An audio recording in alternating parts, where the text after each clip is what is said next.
Je viens tout juste d'arriver à Florence, je viens tout juste de m'installer dans ce logement qui va me servir pour quelques jours. Il fait quasiment nuit dehors, là il doit être quelque chose comme 19 h. Aujourd'hui, on va parler de comment ne plus avoir peur du regard des autres, de comment justement gérer le regard des autres, gérer ce que pensent les autres de vous. Je vais vous donner 6 points qui vont, je pense, vraiment vous aider. Alors, il faut savoir que moi, j'étais tétanisé par le regard des autres. Pendant longtemps, j'ai rien fait. Aussi parce qu'une de mes obsessions, c'était de surtout pas déplaire. Je voulais vraiment ne déplaire à personne. Donc non seulement je voulais déplaire à personne, et en plus j'étais obsédé par le jugement que les autres pouvaient avoir sur moi. C'est-à-dire qu'il suffisait que quelqu'un me dise quelque chose, c'est-à-dire que je commençais quelque chose, je commençais un projet, et quelqu'un mettait en doute ce projet, quelqu'un me faisait une critique, et ça remettait absolument tout en question. Donc juste pour vous dire que je partais vraiment de très loin à ce niveau-là. Alors la première chose, il faut savoir que arrêter totalement d'avoir peur du regard des autres, se ficher totalement de ce que pensent les autres, c'est pas possible. Pourquoi? Parce que c'est quelque chose qui est fondamentalement en nous. Alors j'allais dire dans les temps antiques, mais c'est pas dans les temps antiques, c'est plutôt dans les temps préhistoriques. Il y a peut-être, je sais pas moi, 100 000 ans. Il faut savoir que on vivait en tribu, et il faut savoir qu'à ce moment-là, ce que pensait la tribu de nous, ça avait une importance capitale, voire une importance vitale, tout simplement parce que si on se retrouvait tout seul, on était mort. Le premier mammouth qui passait, le premier tigre aux dents de sable qui passait, voilà, c'était fini, on n'avait aucune capacité à pouvoir survivre seul. Donc c'est pour ça que c'était vital le regard que les autres avaient sur nous. Aujourd'hui, c'est toujours quelque chose qui est en nous, pourtant ça n'a plus vraiment d'intérêt parce que concrètement, on peut tout à fait, dans nos pays occidentaux, survivre seul. Mais tout ça pour dire que ça ne partira totalement jamais, c'est-à-dire que ça ne sera pas à un moment donné où, ok, je me fiche totalement de ce que pensent le regard des autres. Tous ceux qui vous disent je me fiche totalement de ce que pensent les autres, je m'en fiche totalement, ça ne me touche jamais, tous ces gens-là vous mentent. Tout simplement parce qu'il y aura toujours quelqu'un qui à un moment donné va vous faire une réflexion, va vous faire une remarque, et cette remarque vous touchera plus qu'une autre. Donc il ne faut pas être dans une optique de plus rien ne va me toucher, mais il faut plutôt être dans une optique de désensibilisation, parce que c'est vrai qu'on peut faire un travail, sur soi pour se désensibiliser petit à petit, et que les critiques, les moqueries, le fait que les gens mettent en doute ce que vous faites, ça va devenir de plus en plus quelque chose de lointain et ça vous touchera de moins en moins. Deuxième point, il faut comprendre qu'aujourd'hui, on est devenu une société de commentateurs. Alors ça s'est accéléré avec les réseaux sociaux, mais c'est-à-dire qu'il y a un maximum de gens qui commentent. On va dire quelque chose comme 95, et je pense que ça s'accélère, on va sûrement bientôt être dans du 99% de gens qui commentent ce que font les autres et 1% de gens qui agissent. Le problème, si vous voulez, et je crois que c'est le problème de fond de notre société actuelle, c'est que une des meilleures choses qui nous soit arrivée, c'est notre confort moderne, mais en même temps, c'est la pire chose qui nous soit arrivée. Parce que beaucoup de gens ne vivent pas la vie qu'ils veulent, se sentent pas bien dans leur quotidien.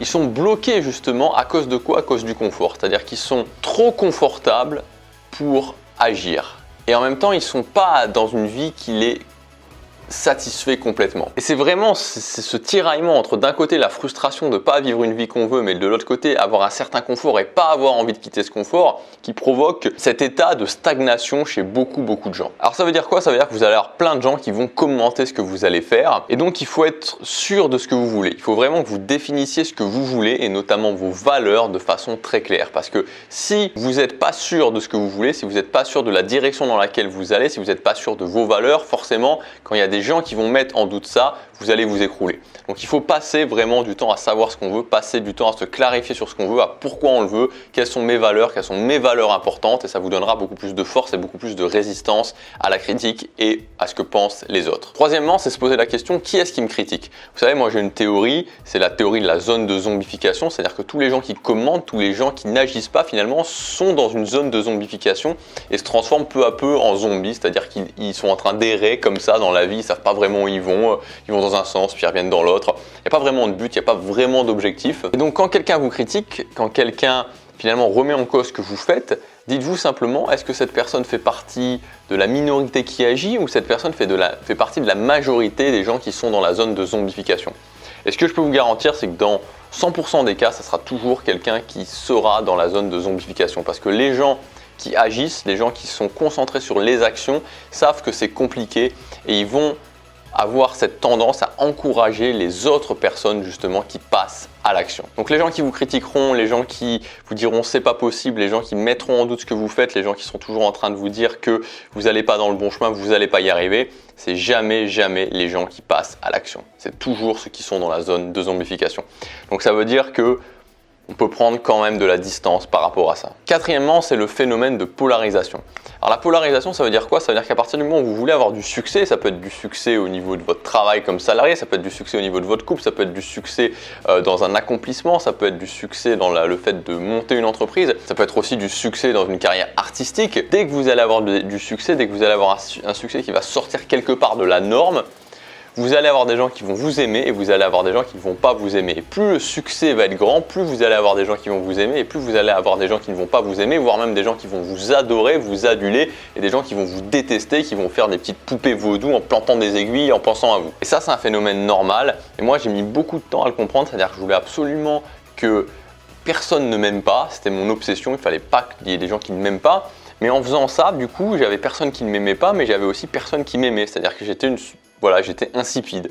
Et c'est un peu dur de dire ça comme ça, mais si vous cherchez absolument à ne déplaire à personne, vous n'allez plaire à personne et vous allez être dans une sorte de moyenne, comme ça les gens ne vous remarqueront pas. Et moi personnellement, voilà, c'est ce que pendant des dizaines d'années, pendant toute mon adolescence, pendant très longtemps, c'était ça, quoi. C'est-à-dire que j'étais vraiment dans la moyenne, on ne me remarquait pas, on ne savait pas qui j'étais, parce que je voulais absolument pas déplaire. Aujourd'hui, je remarque que plus j'ai un avis tranché sur les choses, bien sûr, plus il y a des gens qui ne vont pas être d'accord avec moi, mais en même temps, plus il y a des gens qui vont m'envoyer des messages, plus il y a des gens qui vont m'envoyer du soutien en me disant « Ah ouais, je trouve que ce que tu fais c'est bien, t'as raison, moi aussi je pense comme ça, tu m'inspires, etc. etc. » Donc gardez toujours en tête que plus il y a des gens qui vous aiment pas, et souvent c'est ceux qui vont se manifester, plus de l'autre côté il y a des gens qui vous aiment et qui eux se manifestent peut-être pas. Cinquièmement, c'est le fait d'apprécier petit à petit le rejet. Alors il y a plein de situations où on s'expose au rejet, des situations où par exemple, si vous faites des vidéos sur YouTube, des situations où si vous voulez tout simplement faire des connaissances avec des gens du sexe opposé pour ensuite avoir une relation de couple, vous allez vous exposer au rejet. Et ce que je veux vous dire, c'est qu'il faut vraiment apprendre à se désensibiliser du rejet. Et pour se désensibiliser du rejet, il n'y a pas 36 solutions. Il faut se mettre dans des situations. Il y a le canapé qui est en train de s'écrouler là. Il faut se mettre dans des situations où vous allez justement avoir du rejet. Donc moi, ça a été quelque chose qui était très difficile. J'avais beaucoup de mal avec le rejet. Et donc il faut se mettre dans l'état d'esprit que le rejet, c'est bien. Quand vous avez du rejet, quand il y a quelque chose qui est important pour vous et que vous tentez cette chose-là et que vous vous exposez au rejet, c'est bien. Moi, j'avais cette phrase que je me répétais tout le temps, c'est « Chaque rejet est une nouvelle brique dans mon palais ». À chaque fois que je prends un rejet, ça construit petit à petit mon palais. Alors, je ne sais pas si cette phrase vous aidera, chaque rejet est une nouvelle brique dans mon palais, mais en tout cas, c'est quelque chose d'important à se rappeler que quand vous voulez faire des choses importantes, vous allez devoir vous exposer au rejet, vous allez devoir vous exposer au refus et de comprendre que le refus, c'est quelque chose de normal, c'est une étape et que plus vous avez du refus, plus vous avez du rejet et plus vous allez vous désensibiliser au rejet. Et enfin, le dernier point, c'est tout simplement de rester concentré sur l'essentiel. C'est-à-dire qu'au final, ce que les gens pensent de vous, ce que les gens vont dire de vous, le rejet que vous allez pouvoir avoir, les gens qui vont pas vous aimer, tout ça n'a pas vraiment d'importance parce que ce qui compte avant tout, c'est ce que vous voulez vraiment faire de votre vie parce qu'il n'y a que vous qui allez vivre votre vie. Les autres qui vous critiquent, les autres qui sont pas d'accord avec vous, c'est pas eux qui vont vivre votre vie. Donc si vous ne faites pas ce qui est important pour vous juste parce que vous avez peur du regard des autres, juste parce que vous avez peur que des gens vous critiquent, c'est vous qui allez être malheureux. Donc concentrez-vous sur l'essentiel, c'est normal qu'il y ait des gens qui ne soient pas d'accord avec vous. Il faut aussi se dire que ok, je laisse les gens avoir leur réaction, je laisse les gens ne pas être d'accord avec moi, je laisse les gens exprimer ce qu'ils ont envie d'exprimer. Je le comprends, je l'admets, mais ça ne m'empêchera pas d'aller vers là où je veux aller, ça ne m'empêchera pas d'atteindre mes objectifs, ça ne m'empêchera pas de faire ce qui est important pour moi. Et dans tous les cas, n'oubliez jamais que en prenant ce chemin-là, en prenant le chemin de faire ce qui est important pour vous, vous allez toujours inspirer d'autres personnes et des gens qui, grâce à vous, pourront se dire « Ok, moi aussi, je peux le faire ». Je vais me reposer un petit peu parce que je suis vraiment fatigué. Si vous voulez, vous pouvez cliquer sur l'image qui est juste ici, qui doit être juste ici et télécharger ma fiche pratique de 7 habitudes. 7 habitudes à mettre en place dans votre vie. C'est des habitudes qui feront vraiment une différence au quotidien, qui amélioreront vraiment votre vie au quotidien. Il suffit simplement de cliquer sur la fiche, vous rentrez votre adresse email, ça arrive directement sur votre boîte mail. À demain, passez à l'action, chaque jour compte.